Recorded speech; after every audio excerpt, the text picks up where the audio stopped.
Hey, what's up? What's good, everybody? Dude, guess what? I've been trying to make this video for so long, and I literally finally got it. I finally picked this phone up, right? And I got off eBay. I was like, good. I was kind of feeling myself, right? This phone literally came into my house.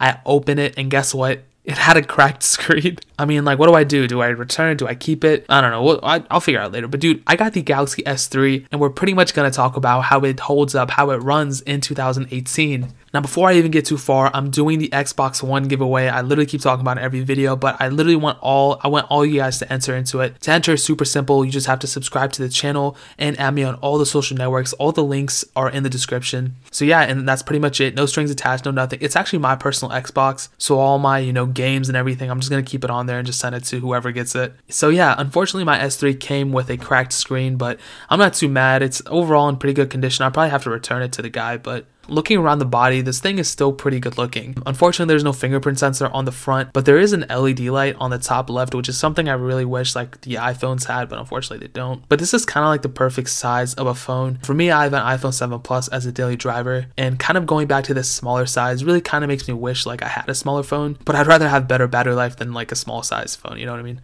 Now on the front, we have a 4.8-inch 720p AMOLED screen, which is still kind of nice overall. My panel actually had no burn-in, so that's actually really cool. I'm really surprised. I mean, this phone is like 6 years old and there's still no burn-in. So the front has a 1.9 megapixel camera and the back has a 8 megapixel camera. There's also a flash, and there's also the speaker, which is probably in the worst spot ever, which is up by the camera. Thank God they haven't put a speaker there since, but that's literally the worst spot ever to put a speaker. It is kind of loud though, so at least it has that. Also, the back is removable and you can change the plates. You can also remove the battery, change it out, put an SD card in, all that stuff. And I would actually recommend, if you are getting this phone, to not only pick up a second battery because the battery on this thing might have deteriorated. I'd also recommend getting Power Boat's extended battery. I think that's the name of it. It might be Power Bear. I don't really remember. It's super dope for this phone. It's like a huge extended battery. I think it's like 4,500 milliamps. I would really recommend that. I'll link that down in the description. And actually turning it on, we have Android KitKat, which is the last version supported. I haven't seen Android KitKat in like a year or two, so it's really cool kind of to see that again, even though it's covered by TouchWiz, which honestly I was never a fan of TouchWiz, but kind of seeing it now makes me glad that I never had a phone that ever had TouchWiz. What's really cool about this Galaxy S3 though is that it's super easy to root and actually to custom ROM. I have had these before. Well, they're not the easiest to root, but they're not that bad either. I think you still need to unlock the bootloader and stuff, but when I had these before, I would always root them and ROM it. But because I'm actually probably going to return this to the guy because it has a cracked screen, I'm not going to mess with it right now, but otherwise I would have actually rooted it and ROMmed it. And see, I think this thing can support Android N ROMs, so I mean that's really amazing. Even though it's only supported up to Android 4.4.2, I can easily get Android 7.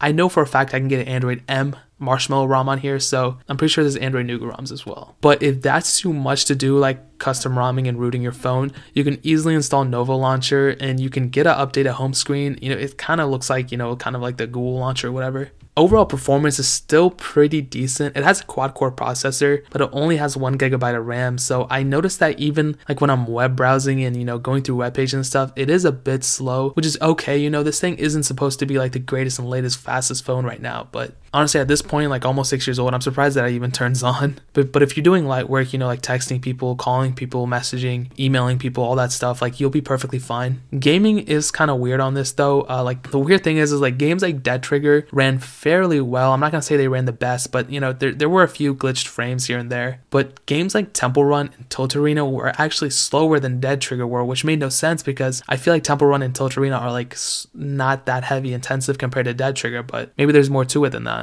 The next chapter is battery, and like I said, the battery situation is also a little strange. It has a 2100 milliamp-hour battery. It's pretty bad, but if you get one now, the battery, like I said, has probably already deteriorated. So I would highly suggest you getting a newer battery.